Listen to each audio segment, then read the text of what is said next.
Ukraine, and the special media operation that has Russian journalists under control. Downing Street 1, Fleet Street 0. The Times of London crumbles under political pressure. Plus, the Julian Assange case, and how authoritarian regimes are using it to their advantage. Hello, I'm Richard Gisbert, and you're at The Listening Post, where we provide explanatory journalism about journalism and the global news media. It's now been 4 months, more than 100 days, since Russia invaded Ukraine, a war that looks like it could last for years. The propaganda around this conflict is also escalating, shifting in both tone and content.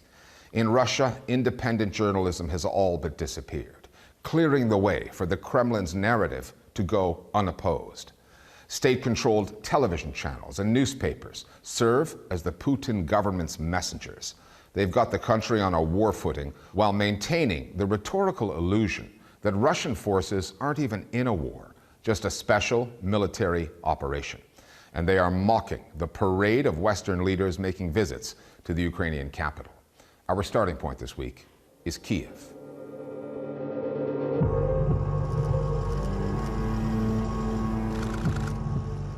They keep rolling into Kiev. World leaders, Hollywood celebrities, lining up to meet with President Volodymyr Zelensky, signaling their support, providing ammunition for the information war. The leaders of Italy, France, Germany, and Romania visited the president of Ukraine in Kyiv Thursday. But Ukrainians are now more than 100 days into this, and the photo ops cannot obscure the fact that Russia controls 20% of their country. Not that the facts are of particular interest to Russian news channels that have ridiculed Zelensky all along and have recently altered their messaging, refined it for audiences at home and abroad. Прочного мира на Украине ни Западу, ни его марионетке Зеленскому не нужно. In the beginning of the war, it was about Ukrainian politicians. It was about Ukrainian President Zelensky. Lots of jokes trying to make him look stupid or not really important. And now it's about world leaders, it's about other countries. It's not only about Ukraine. They're making fun of Macron and Zelensky hugging. Объятия Макрона оказались поцелуем Иуды. Сразу после встречи с Зе он рассказал французским журналистам, что Украине до ЕС как до Луны. They're saying also that Johnson has a lot of problems inside of his own country and he uses Ukraine for his own purposes. Тысячи семей, не людей, а семей с детьми, украинские беженцы, просто выброшены на улицу в Британии за последнее время. They're saying that there is no war in Ukraine. If the leaders of big European countries are visiting Ukraine right now, it means that there has not been any war there going on. And this is the proof for the audience of these propaganda channels that, listen guys, this is special military operation. It's concentrated on the east of Ukraine. And quite shockingly, Russia is setting up information centers, which are really large TV screens on trucks that they roll into even places as devastated as Mariupol. And when you're in a queue in Mariupol waiting for food, you will be shown such programs, being told that you've been liberated against fascism as you look around the devastated landscape of your city. And then critically, they're really making the point that the economic degradation of the global system caused by the sanctions is really biting. Многие, в том числе в США, больше озабочены высокой ценой на бензин и инфляцией, чем происходящим на Донбассе. Challenging the West to say, okay, you've supported Ukraine, but the price of gas is so high. Do you really want to keep, your generosity towards Ukraine? What has not changed is Russia's insistence that this is not a war, just a special military operation. It is a term that grows more absurd with every bomb that falls, every life that is lost. But Russia's foreign minister was sticking to that story in an interview he recently gave the BBC. The Kremlin seldom grants such interviews. This one was conducted in Russian. and Sergei Lavrov seemed better prepared for the BBC than the BBC was for him. I cannot say that Lavrov fully succeeded with that, but he was pretty close to guiding the interview because Lavrov was not made to answer actually any question from the anchor. Про трагедию в Буче, про инсценировку в Буче вы сообщали? Вы наверняка сказали, что это сделала Россия, правильно? And that's why I think this interview was a kind of failure, because when the anchor tries to stick to neutral standards, he is predicting that his respondent will answer these questions and will play within the same rules of the game. But Lavrov was playing his own game. The Lavrov interview was a masterful political piece. He knows how to work the interview. He doesn't accept any of the counter questions. He denies all the facts. Да нет, вы понимаете, мы не нападали ни на кого. Нападали на русских на Украине. He talks over any questions he doesn't agree with. He challenges the journalists back. And notably, it was conducted in Russian, and we can assume it was required to be conducted in Russian. So it must be that it was intended to be aired in the Russian audience. And of course, you're asking, why would he speak with BBC at all?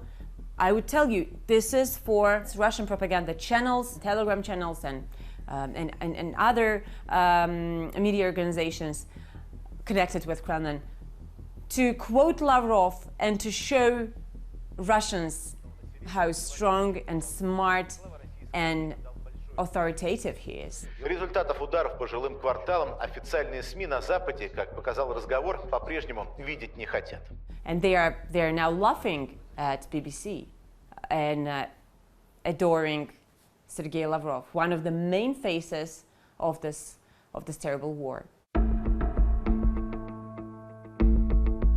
Going back to the special military operation, the Orwellian absurdity of that term, more and more cracks are starting to show on the Russian airwaves. It remains technically illegal to call it a war, yet news anchors are allowed to frame Ukraine as part of a larger war on NATO or war on the West. В смысле, что началась самая настоящая война, причем война Третья мировая. And despite the orders from on high and all those obedient Russian journalists, sometimes the truth just slips out. Fleeting moments of accuracy in the Kremlin-controlled news media. Accidental ones. It's interesting that it seeps through from time to time. Talk shows refer to war correspondents being on the scene, which was an interesting usage. Even the Russian ambassador in London. We have a prolongation of war. May have slipped to use that term. So it slips out, but if you were an activist or if you used it purposefully, you would potentially suffer consequences. It's done with kind of wing. Like everybody understands in Russia that it is a war. So we are trying to deceive them, the outsiders, with all these wars. And it gives ordinary people a feel that they belong to something bigger. We are trying to play with the West, trying to deceive them. And we are ordinary Russians, we are part of this game. That makes us bigger. In Russia, where freedom of expression is under siege, and people have good reason to fear speaking freely to journalists and even pollsters, it is impossible to accurately measure public opinion. But even Russian opponents of the war in Ukraine concede that most of their fellow citizens support it. As for the more complicated questions of why and how much the Russian media have to do with that, those are things we may never really know. Listen, people want to believe that this is a special military operation. People want to trust their government, because if they don't, then they need to acknowledge that their country is killing civilians right now. That's why millions of Russians do not want to understand the reality. And it's more comfortable for them to believe this propaganda, to trust these liars, and to feel themselves as just viewers, not participants. Are Russian people supporting the war because of the media, or are they happily consuming the official line because they wish to receive it.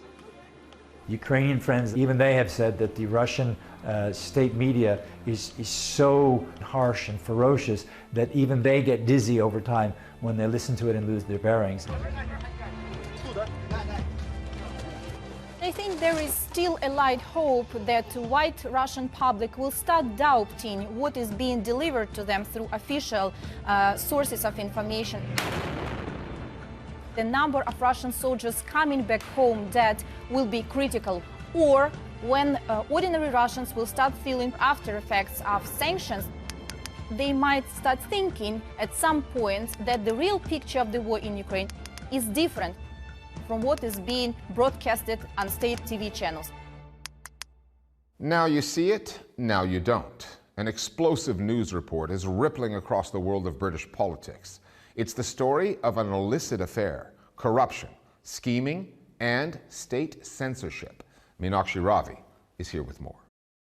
An article published by the Times of London on June 18th revealed that British Prime Minister Boris Johnson had tried to hire his now wife as his chief of staff back in 2018 when he was Foreign Secretary and was having an extramarital affair with her. The job comes with a hefty salary, and it was only the strong disapproval of Johnson's advisors that scuppered his plans. That article managed to make it to some print copies of the Times, but then disappeared from later editions and never made it to the paper's website. 10 Downing Street has since admitted that it demanded the Times pull the story even though there was no denial of the allegation and elements of the story had been published elsewhere before.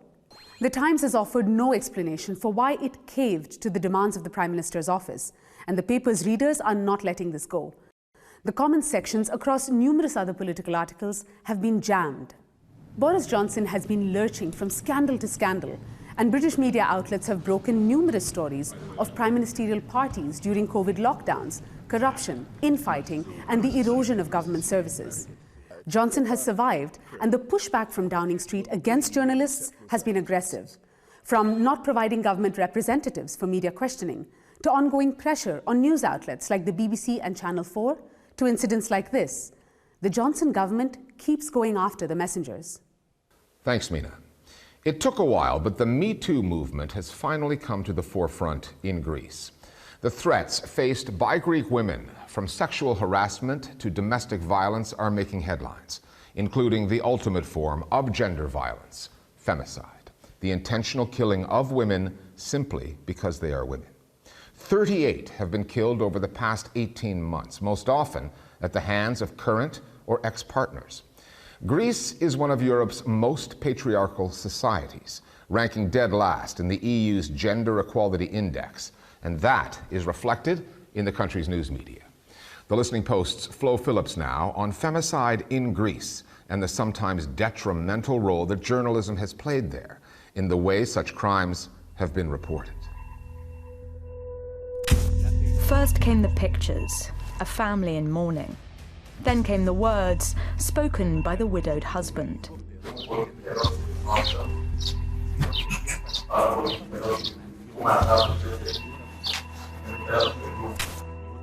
A funeral tribute from a young father to his murdered wife as he held their baby.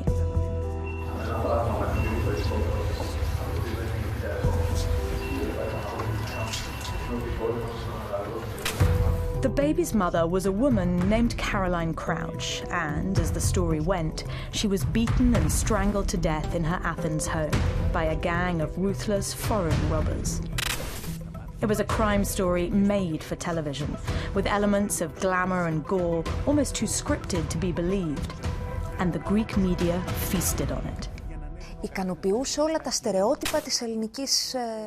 It satisfied all of Greek society's stereotypes. A beautiful family, the breadwinner, Bobis, a handsome, successful pilot, and his wife, Caroline. They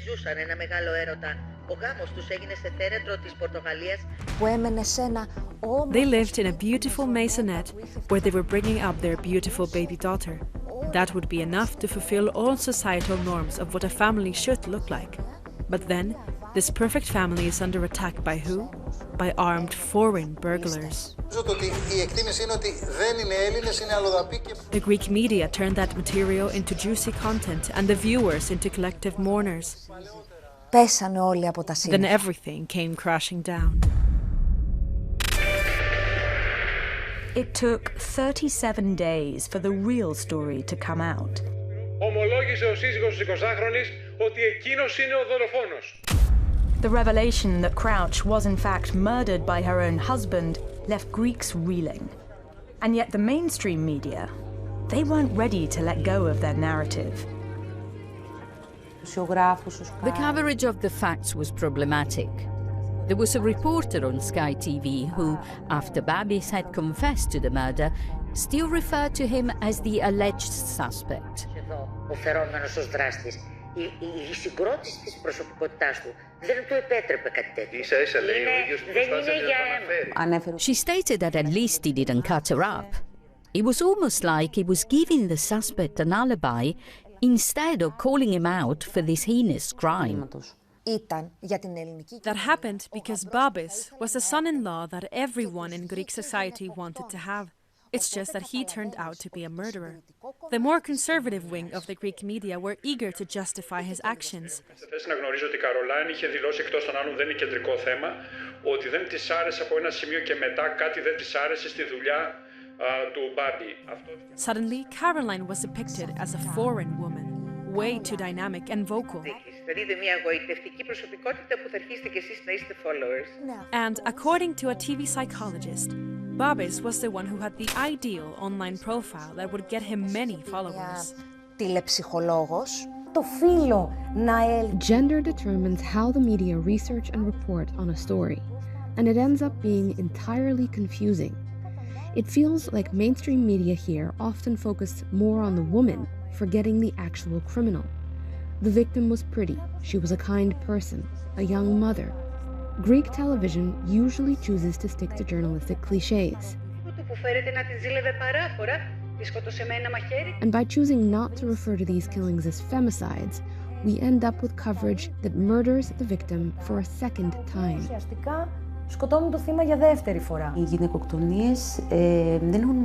The impact of femicide goes beyond the loss of life. These are crimes that tap into a collective fear. So how the media treat them really matters. Unfortunately, for many years now, the Greek media haven't helped to bring about a zero-tolerance culture for gender violence. Just the opposite. Like sound bites that are sympathetic to the murderer, coming from the police department. Stavros Balaskas was a senior officer on the Caroline Crouch case. Εάν έπαιρνε τηλέφωνο την αστυνομία, δεν θα πήγαινε ούτε 4 χρόνια φυλακή. Τώρα θα πείσει με τη φυλακή. Ναι. That soundbite came to be known as the Balaskas Doctrine, advice delivered on camera on how to escape true justice, a life sentence, if you murder your wife. Just call the police and confess right away. There was no follow-up from the journalist, no pushback. Was it any coincidence then that, in the weeks after, more men came forward confessing to killing their partners? Here is yet another example of us journalists being caught by surprise. We weren't aware of the incredible social impact this statement would have, and we should have emphasized how important it was to address it. The journalist never questioned the statement or even triggered a dialogue around it. The murder of Caroline Crouch should not be seen in isolation. Feminist groups estimate that, over the past 10 years, gender-based violence has tripled in Greece. And currently, at least one woman dies at the hands of a man every month. Like Garafalia Sarako, pushed off the Folegandros cliffs by her boyfriend. Nectaria Maraki stabbed 16 times by her estranged husband. Odora Zaharia, gunned down by her former partner on the island of Rothos. But tune in to any of Greece's many popular TV shows, and you'd be left guessing as to who the real victims are. In the case of Thora, the suspect's uncle got a lot of airtime to enhance the killer's profile. Ένα παιδί που, όπως θα ακούσετε να σας πει σε λίγο, είχε οικογενειακές αρχές που σεβόταν τη γυναίκα, αγαπούσε. The truth is, The Greek media reflect the gender inequality that exists in society at large, and they always emphasize the fact that the suspect has never been in trouble with the authorities. The uncle was publicly expressing the other side of the story. He came on my show and blamed the woman, saying that her morals were questionable. You know, it's a relief for those of us who present shows like mine to be able to show viewers both sides of the argument, no matter how difficult it is for us as journalists. Because a coin always has two sides. The accused lives his own truth. Zina Kutsellini doesn't mince her words. She's a host for Star Channel and one of the country's most famous faces.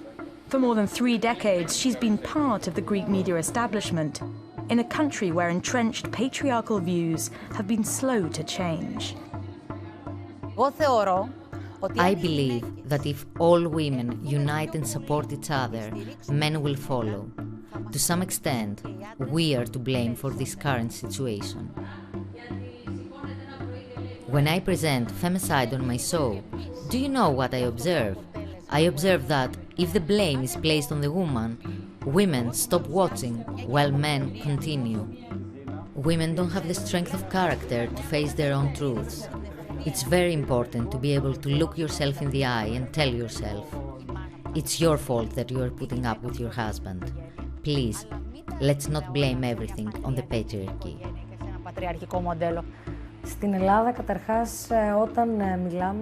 When we talk about patriarchy, sexism, or toxic masculinity in Greece, there's always this strange reaction.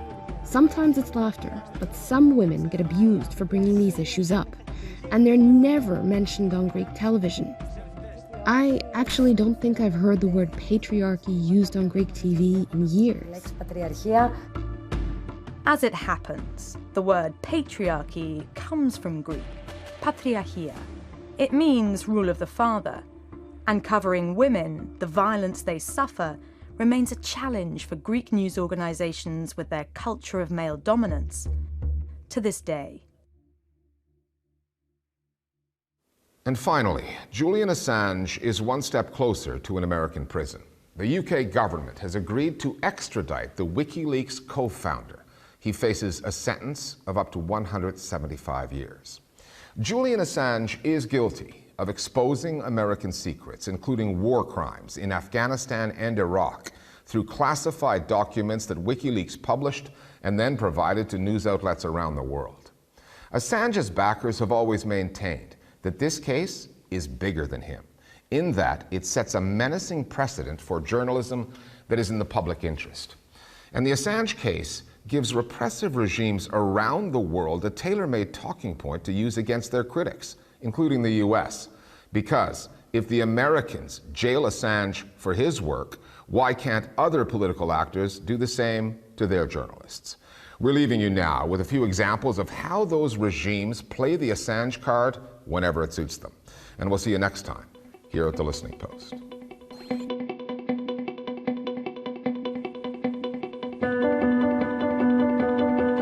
Вся история с Ассанжем – это вопрос не сегодняшнего дня, а вообще вся история с его с гонениями на него, с травлей, с созданием ему нечеловеческих условий существования – это предание забвению свободы слова и прав на распространение информации.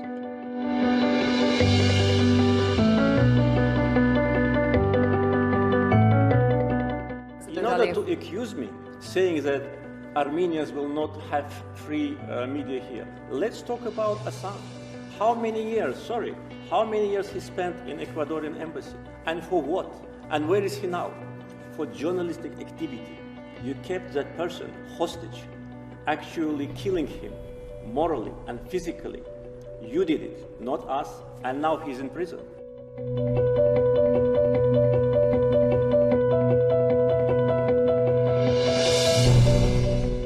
Assange 奇案是面镜子，它照出了美英声称的维护新闻自由是何等虚伪。揭露别国享有充分的自由，揭露本国和盟友，就要严惩不贷。